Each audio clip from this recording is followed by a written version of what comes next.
Les amis, la saison de l'automne approche à grands pas et sincèrement c'est juste dingue la quantité d'animes incroyables qui nous tendent les bras. Vraiment chaque année je me dis qu'il y a trop d'animes à voir. De bons animes je veux dire, hein. Mais là c'est encore pire, il y en a une tonne et j'ai essayé tant bien que mal de sélectionner les plus intéressants selon ma connaissance. Attention, je ne dénigre aucun anime, surtout pas moi, jamais de la vie. Bonjour à tous, c'est Armo Sensei, je vous propose un top anime à voir durant cette belle saison d'automne 2024.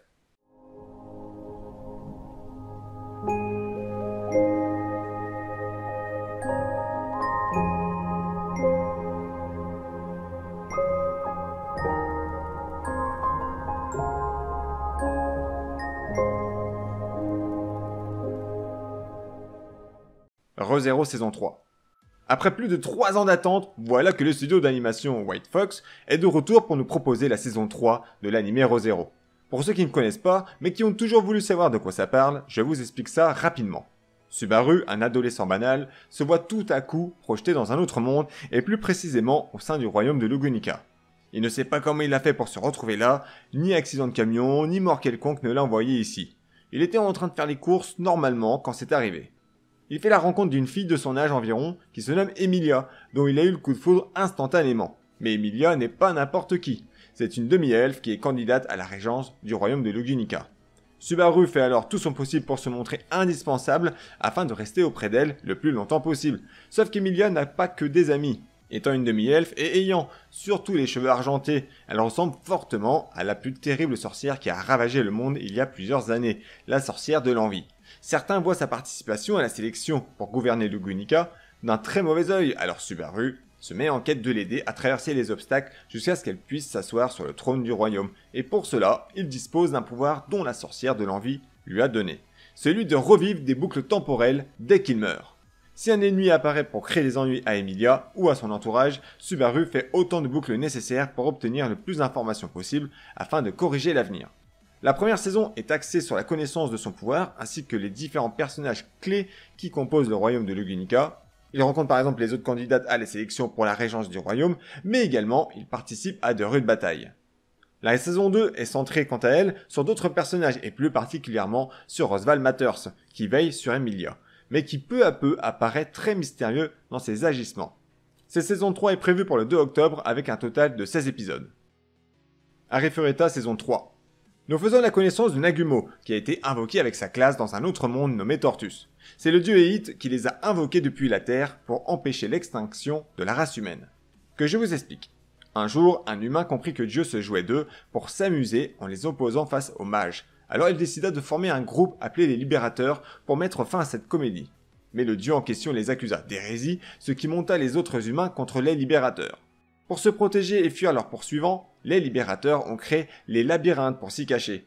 Chaque élève qui a été invoqué possède alors un pouvoir rare et puissant, hormis notre cher Nagumo, qui lui n'a pas été gâté puisqu'il est synergiste. Ce n'est pas une aptitude pour le combat, mais pour l'artisanat. Il est doué pour fabriquer des objets, quoi.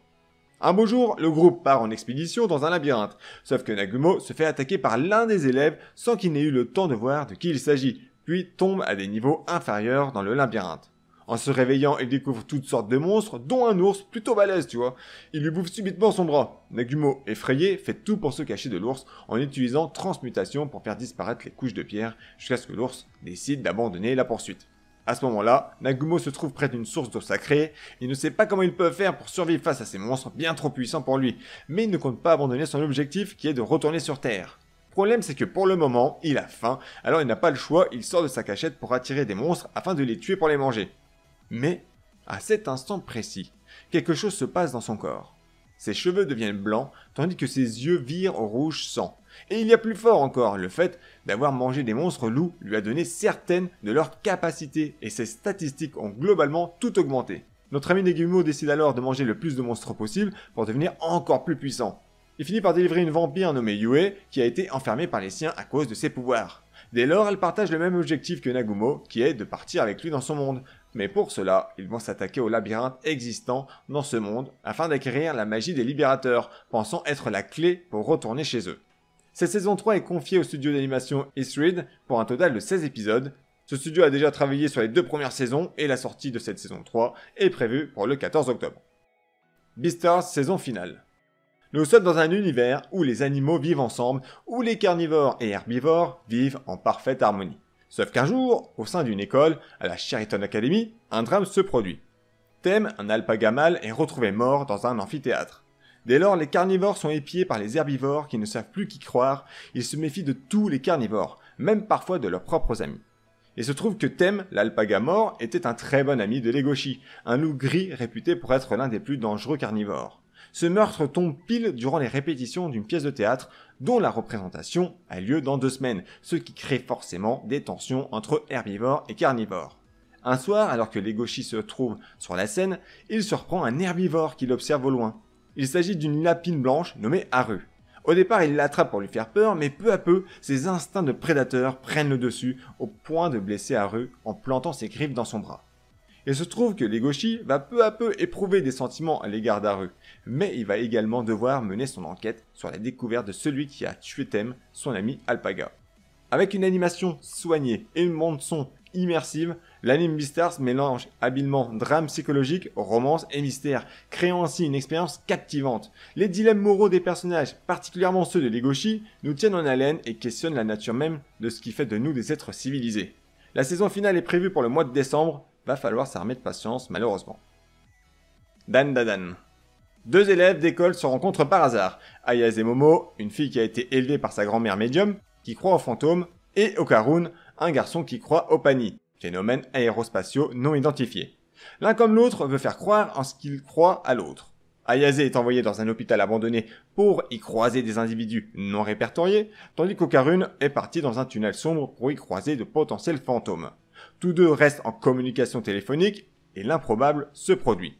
Ayase est enlevé par des extraterrestres appelés les Serpos, tandis qu'Okarun fait face à un fantôme d'une mamie. Les Serpos déshabillent Ayase pour exécuter un acte sexuel avec elle afin de lui soutirer son utérus. Sympa non? Tandis qu'Okarun se fait maudire par la Mama Turbo. C'est le nom du fantôme, qui ne pense qu'à gober les chibres. Voilà, comme ça on est bien maintenant. Tout à coup, Okarun sort du smartphone d'Ayase en étant possédé par Mami Turbo. Il combat alors les Serpos tandis qu'Ayase se souvient que sa grand-mère lui apprenait à libérer son ki lorsqu'elle était enfant. Elle tente de reproduire le geste qu'elle lui a enseigné, ce qui lui confère une puissance prodigieuse au point de la libérer de la machine où elle a été attachée. Elle supprime alors les Serpos et réussit à détacher le fantôme de Mami Turbo du corps d'Okarun. Mais il y a un hic quand même. C'est qu'elle a volé la beuteux à Okarun. Et que tant qu'elle l'a en sa possession, la malédiction qu'elle lui a posée continuera. S'ils veulent récupérer la bite d'Okarun, ils doivent retourner dans le tunnel où ils se trouvaient plus tôt. Avant d'y aller, nos amis se rendent chez la grand-mère d'Ayase pour changer leurs vêtements, mais se font attaquer par un alien. Ayase parvient à l'éliminer grâce à un talisman avant de s'effondrer sur le sol épuisé.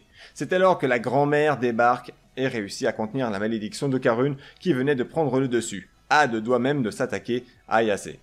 Alors réveille Seiko Ayase, la grand-mère de Momo, leur explique que Mami Turbo est bien trop forte pour eux. Elle se met en quête de les entraîner, surtout que dorénavant, Ayase a réveillé son pouvoir psychique. Pour connaître la suite de Dan Dadan, que je vous conseille vivement évidemment, il faut vous armer de patience jusqu'au 3 octobre, et pour information, c'est le studio Science Saru qui est chargé de ce projet, notamment réputé pour la série Devilman Crybaby. Blue Lock saison 2. La Coupe du Monde 2018 vient de se terminer, et le Japon n'a pas dépassé les 8e de finale.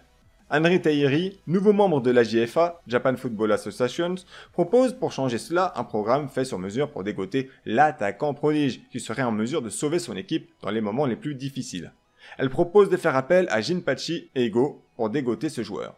Notre héros Isagi Yoichi reçoit une lettre de la JFA qui l'invite à participer à son programme qui rassemble les plus talentueux joueurs de football du Japon. Une fois sur les lieux de l'invitation, Jinpachi Eigo explique clairement son projet nommé Blue Lock. C'est un établissement à la pointe de la technologie ayant pour unique but de trouver le meilleur attaquant du Japon. Mais ce n'est pas sans risque. Au moindre échec, c'est la fermeture définitive à l'espoir d'intégrer un jour l'équipe première du Japon. Finalement, l'ensemble des 300 joueurs convoqués acceptent d'intégrer le Blue Lock. Une série d'épreuves les attendent, dont les moins bons se font peu à peu éliminer du projet, abandonnant tout espoir d'intégrer un jour l'équipe nationale du Japon. Les épreuves sont très diverses, une poule de plusieurs équipes qui s'affrontent, former par exemple un trio, puis à chaque victoire on remporte un joueur de l'équipe adverse, et cela va se poursuivre jusqu'à ce que nos amis atteignent le Graal, la confrontation face aux 5 joueurs vedettes du football mondial. Soudain, Jinpachi Eigo leur fait une grande annonce. La Japan Football Union veut mettre un terme au projet Blue Lock. Mais Jinpachi leur a lancé un défi avant que cela ne se produise. Ils doivent vaincre l'équipe japonaise U20 pour non seulement faire perdurer le projet Blue Lock, mais en plus prendre la place de certains joueurs de l'équipe U20. Seulement la tâche s'annonce compliquée avec l'arrivée dans leur équipe de Sae Hitoshi, le jeune prodige du football japonais et frère d'Itachi Rin. Cette deuxième saison débute le 5 octobre avec la tant attendue confrontation de l'équipe Blue Lock face à l'équipe U20 japonaise. Bleach, Thousand Year Blood War, partie 3. La Soul Society connaît l'une de ses plus grosses crises jamais connues.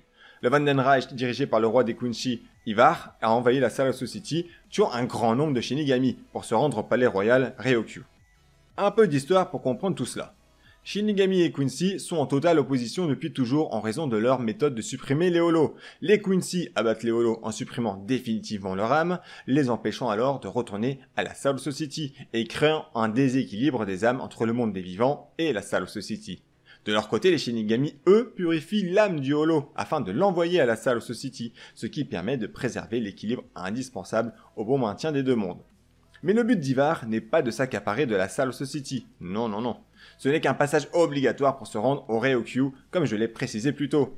Ichigo, qui est parvenu à récupérer son Zanpakuto, se dirige lui aussi vers Ryokyu pour empêcher Ivar de tuer le roi des âmes. Mais cela s'annonce encore une fois compliqué pour nos amis, qui doivent faire face également aux Sternritter, les membres les plus puissants du Vandenreich, mais également Gyoryu Ishida, qui est passé du côté de l'ennemi, étant lui aussi un Quincy. Lors de la fin de la deuxième partie, Ivar fait face au plus puissant des membres de la Division 0, Ishibe, tandis que Senjumaru libère sa puissance grâce au sacrifice des autres membres de la Division 0 pour affronter les Sternritter présents. Malgré une victoire écrasante, on se doute qu'un retournement de situation est à prévoir. Mais pour cela, il va falloir attendre le 5 octobre pour avoir un début de réponse. Uzumaki ou bien Spiral. Ah, voilà un animé des plus étranges. Kyrie Goshima, une jeune lycéenne, habite dans une ville où des phénomènes étranges ont lieu à Kurouzu. Un jour, elle retrouve un ami d'école, Shuichi Saito, qui a intégré un lycée dans une ville voisine car il ne se sent pas à l'aise au sein de la ville de Kurouzu. Il trouve qu'il se passe des choses étranges comme par exemple le nombre de remous présents dans la rivière ou encore les tourbillons qui apparaissent régulièrement, créés par les vents qui tournent en spirale. En parlant de spirale, il est persuadé que cette ville a transformé son père, qui est tombé raide dingue de tout ce qui a une forme spirale. D'ailleurs, Kyrie l'a croisé en train d'observer avec attention la coquille d'un escargot, mais elle pense que Saito exagère dans ses propos et que son père n'est pas si étrange que ça. Alors Saito lui propose de passer à sa maison pour qu'elle constate par elle-même. En arrivant, il surprend une dispute entre ses parents. Sa mère a jeté toute la collection de spirales de son père, qui le rendait complètement fou, au point d'arrêter même de travailler. C'est alors que son père retrouve son calme en expliquant qu'il n'en a plus besoin de toute façon, car il peut créer lui-même des spirales en tournant ses yeux dans tous les sens indépendamment l'un de l'autre. Kyrie constate effectivement que son comportement n'est pas normal, mais la suite va l'être encore plus. Le père de Kyrie lui demande de se rendre chez Monsieur Shuichi pour lui remettre une commande, un plat fait en spirale.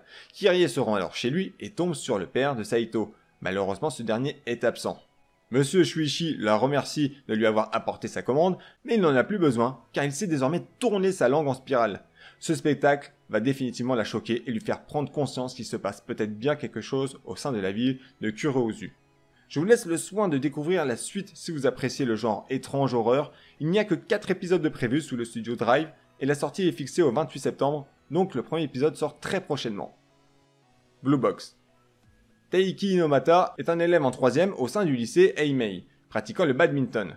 Il est amoureux de Shinatsu Kano, une élève en seconde qui est la star de l'équipe de basket du lycée. La mère de Taiki faisait également partie de l'équipe de basket à l'époque et elle était coéquipière avec la mère de Shinatsu. Elles sont en restant en contact d'ailleurs. Taiki apprend alors de sa mère qu'ils vont déménager à l'étranger. Choqué de la nouvelle, Taiki fonce au gymnase pour demander à Shinatsu ce qu'il en est de cette histoire. Elle lui explique qu'au final, elle va rester vivre chez des amis à ses parents car elle compte bien remporter les nationales. Le lendemain au réveil, Taiki aperçoit dans sa cuisine Shinatsu qui va désormais vivre avec eux car oui, les amis des parents de Shinatsu se trouvent être les parents de Taiki.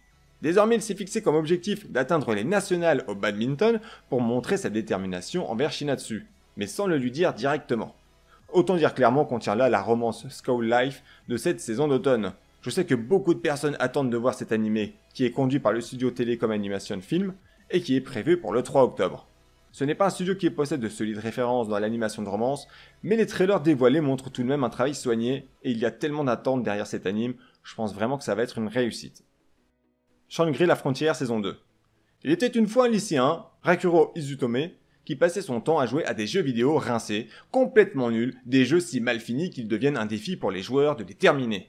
Un jour, il finit l'un des jeux réputé comme étant le plus nul tellement il est bourré de bugs, et pour changer de style de jeu, la vendeuse du magasin dans lequel il se rend régulièrement lui conseille de se lancer dans un jeu qui cartonne et qui rassemble des millions de joueurs, Shangri la frontière. C'est un jeu en monde ouvert qui se joue avec un casque VR. Izutome se laisse séduire par l'idée de passer à un jeu réputé comme étant excellent et se lance dans l'aventure. Il crée son personnage, un mercenaire vagabond, et mise sur la capacité chance comme caractéristique de départ. Pour finir, il lui met un masque d'oiseau pour pas qu'on le reconnaisse, surtout qu'il commence le jeu en sous-vêtements, ayant vendu son équipement avant même d'avoir commencé le jeu, et se nomme Sonraku. Maintenant vous savez pourquoi le héros de cet anime a une tête d'oiseau. Lors de la saison 1, au début de son aventure, Sonraku rencontre le Lycaon, les Dents de la Nuit, l'un des 7 monstres uniques du jeu. Des guildes existent rien que pour chercher à tuer ces monstres, car leur apparition est extrêmement rare et difficile à anticiper. Évidemment, notre cher Sonraku ne fait pas le poids face à lui, et bien qu'il ait tenu longtemps le combat, il finit par mourir. À sa réapparition, il se voit doté de la marque du Lycaon, une malédiction qui l'empêche de porter des pièces d'équipement sur les parties de son corps où se trouve la marque, à savoir la cuirasse et les jambières. C'est pour ça qu'il est constamment torse nu. Par la suite, il rencontre un petit lapin blanc nommé Émule, qui l'emmène voir le chef de son village, Visage. Ce dernier l'entraîne à travers différentes missions qu'il lui a confiées, mais également, Sonraku affronte l'un des 7 monstres uniques, Weathermon, avec des amis à lui, Pencilgun et Katso.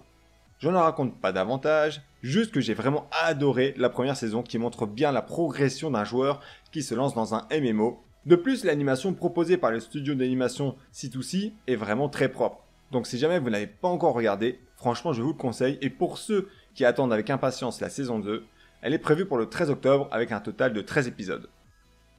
Yakuza Fiancé ou Criminel Fiançailles. Renji Somai, affilié au clan Kiriyaya, le plus grand clan Yakuza du Kansai, et Gaku Miyama, affilié au syndicat Tokuza, le plus grand clan Yakuza de la région du Kanto, décident de nouer une alliance entre leurs familles. Ils ont prévu de marier leurs petits-enfants ensemble afin de consolider la paix et l'union entre leurs clans. Dès lors, Yoshino Somai, la petite fille de Renji, se rend à la demeure traditionnelle de la famille Miyama pour y rencontrer potentiellement son futur époux, Kirishima. Il faut savoir que Yoshino est une fille qui n'a jamais fréquenté de garçon, n'a d'ailleurs pas d'amis non plus car tous les élèves avaient peur d'elle en raison bien sûr de son affiliation à un clan de Yakuza. Elle est au départ contre l'idée de ce mariage arrangé, mais à force que son grand-père la dissuade de le rencontrer en le couvrant d'éloges, Yoshino finit par craquer. Donc la voilà chez la famille Miyama, et sa première impression de Kirishima est plutôt bonne. C'est un homme séduisant, bien éduqué, et qui n'hésite pas à la mettre à l'aise en lui présentant sa dépendance si jamais elle accepte de vivre au sein de sa famille. Elle décide de donner une chance à cette rencontre, et intègre le même lycée privé que lui, celui de Rennes, une école très prestigieuse. À force de le côtoyer, elle se rend compte qu'il est vraiment un homme bien, et ce qu'elle apprécie surtout, c'est qu'il n'est pas mêlé aux affaires Yakuza. Sauf qu'un beau soir, où elle ne parvient pas à fermer l'œil, elle se lève pour aller boire un verre d'eau, puis elle aperçoit de la lumière dehors. Kirishima sort d'une pièce, les mains couvertes de sang. Elle s'imagine alors divers scénarios, mais passe à autre chose au final, sauf qu'un soir, en sortant faire les magasins, elle se fait accoster par une bande de mecs qui veulent l'emmener dans une ruelle. Kirishima arrive alors et les détruit un par un, puis n'en pouvant plus du caractère trop niais de Yoshino, il décide de la laisser tomber, du moins en amour. Il lui propose pour rentabiliser l'union de leur famille qu'elle vende son corps pour lui rapporter un max d'argent, ou bien rentrer chez elle à Osaka pour tout raconter à son grand-père, ce qui pourrait entraîner une nouvelle guerre entre les deux clans. Sous les conseils de son grand-père, Yoshino décide de donner à Kirishima ce qu'il veut en jouant son jeu. Mais est-ce que cela va fonctionner? L'anime est prévu pour le 7 octobre, géré par le studio Dean, qui a fait récemment Remonster, et dans le genre Yakuza, romance, ça peut être sympa à suivre. En tout cas, l'animation semble très bien respecter le trait du manga. Ranma 1/2. Alors là, on attaque l'anime que j'attends le plus personnellement. Ranma 1/2 refait complètement à neuf avec une animation confiée au grand studio Mappa. Pour ceux qui ne connaissent pas le manga, Ranma 1/2 nous raconte les aventures de Ranma, fils de Saotome, qui doit épouser Akane, fille de son ami Tendo Sun. Seulement voilà, il y a plusieurs problèmes à relever face à cette union. Tout d'abord, Ranma ainsi que son père sont partis s'entraîner en Chine, aux sources maléfiques. Ils n'écoutent pas les explications du gérant des sources et commencent à se battre sur le haut des bambous, sauf que les sources cachent chacune une malédiction qui touche toute personne qui tombe dedans. C'est ainsi que Saotome s'est retrouvé à se transformer en panda en tombant dans la source où s'est noyé un panda. et Ranma lui est tombé dans la source de la jeune fille. Cette transformation a lieu à chaque fois qu'ils entrent en contact avec de l'eau froide. Pour retrouver leur apparence d'origine, il suffit de mettre la tête sous de l'eau chaude. Deuxième souci à souligner, les deux ne veulent tout simplement pas se marier. Ils ne peuvent d'ailleurs pas se piffrer. Akane est une fille qui passe son temps à s'entraîner au dojo de son père et qui ne s'intéresse pas le moins du monde aux garçons. Et on peut dire que pour Ranma, c'est à peu près la même chose. Là, vous avez la base de Ranma 1,5. Évidemment, la famille Saotome et Tendo vont passer leur temps à se côtoyer et tous vont vivre des aventures à mourir de rire tout en rencontrant de nouveaux personnages complètement barrés, comme mon préféré Aposai, le vieux pervers qui a tout enseigné à Saon Tendo et Ganba Saotome. Ce remake est prévu pour le 5 octobre et si vous aimez le style arts martiaux, romance et le plus important, rire, car attention, c'est super important de se marrer de temps en temps quand même, eh bien, matez Ranma 1,5. Dragon Ball Daima. Je pense que presque tous les fans de manga et d'anime ont entendu parler de ce nouvel arc concernant la grande saga de Dragon Ball. Ici on retrouve nos amis affectés par une malédiction qui les ont tous transformés en petite taille, retrouvant leur taille d'enfant comme ce fut le cas dans Dragon Ball GT. Pour tenter d'annuler cette malédiction, Son Goku et ses amis vont être plongés dans un nouveau monde que l'on ne connaît pas encore, ce qui est une bonne chose pour avoir un peu de sang neuf au sein de l'univers Dragon Ball. De nouveaux personnages sont également visibles dans le trailer, ainsi qu'une animation particulièrement soignée je trouve, si l'on compare à Dragon Ball Super que je trouve immonde, hormis quelques épisodes magnifiques. Les couleurs sont vives, les effets de lumière attirants, le seul hic que je peux noter est le retour à un jeune âge, qui fait clairement rebond à ce que nous a proposé Dragon Ball GT déjà, et qui a laissé, disons-le, un goût plutôt amer à la grande majorité des fans de la licence. Dans tous les cas, je regarderai, c'est sûr. Je suis curieux de voir ce que nous propose Akira Toriyama derrière cet arc Daima, dont le lancement est prévu pour le 11 octobre. As the Reincarnated Aristocrat saison 2. Autrefois sur le continent Summerforce, régnaient 7 royaumes, mais un jour, le royaume Ansel a supplanté sa suprématie sur les autres royaumes, les absorbant complètement et devenant ainsi l'empire Summerforce. Nous sommes en l'an 200 et une naissance est arrivée dans la grande famille Louvan, famille dirigeant le domaine Lambert au sein du royaume de Mysian. Il s'agit d'un garçon, Ars Lovent, qui est la réincarnation d'un homme provenant de la Terre. 3 ans plus tard, Ars sait lire et écrire, il se passionne pour sa nouvelle vie où servantes et gardes sont à son service ainsi qu'un chef personnel pour lui préparer de bons petits plats. Un jour il se rend en ville et croise la route d'un jeune Marcaïen. Voyez ici les gens provenant d'un autre continent et qui sont rejetés par les habitants de l'Empire Summerforce. Mais il y a une chose que je ne vous ai pas racontée au sujet d'Ars et qui le rend cheaté comme dans tous les isekai à la mode, c'est qu'il possède la capacité analyse, qui lui permet de savoir les points forts et les points faibles des personnes qu'il désire.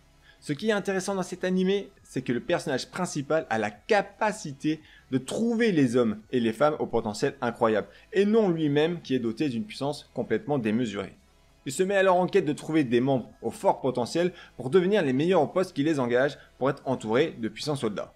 La première saison est sortie il y a quelques mois seulement, mais le studio Mother nous présente déjà la suite, disponible dès le 29 septembre. Ron Komonohashi, saison 2. Un jeune policier, au doux nom de Totomaru Ishiki, galère sur une enquête qui dure depuis 9 mois. Il se fait congédier par sa chef Amamiya qui n'en peut plus de le voir gaffer face à de potentiels suspects. Kiku, un officier de police le voyant être déçu de ne plus enquêter, lui conseille d'aller voir une connaissance à lui, un détective qui est désormais gardien d'immeuble, un certain Ron Kamonohashi.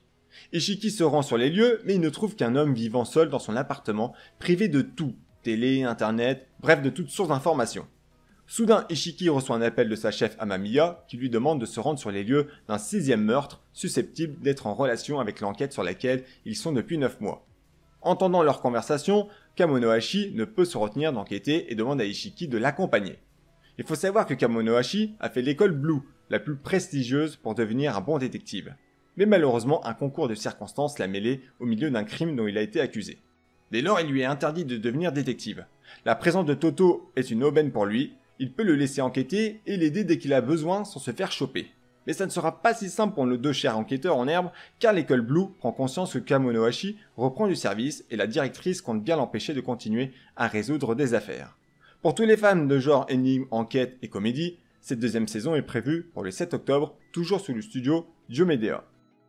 Voilà pour ma sélection d'animes à voir pour cet automne. J'espère que vous avez trouvé des animes qui peuvent potentiellement vous intéresser. Je n'oublie pas certains animes connus comme Danmachi saison 5, Blue Exorcist, ou encore Seirei Gensuki saison 2, mais je n'ai malheureusement pas pu commencer ces séries. En tout cas, savourez bien ce très bon cru que nous avons durant cette année 2024. Je vous dis à une prochaine vidéo. Ciao ciao.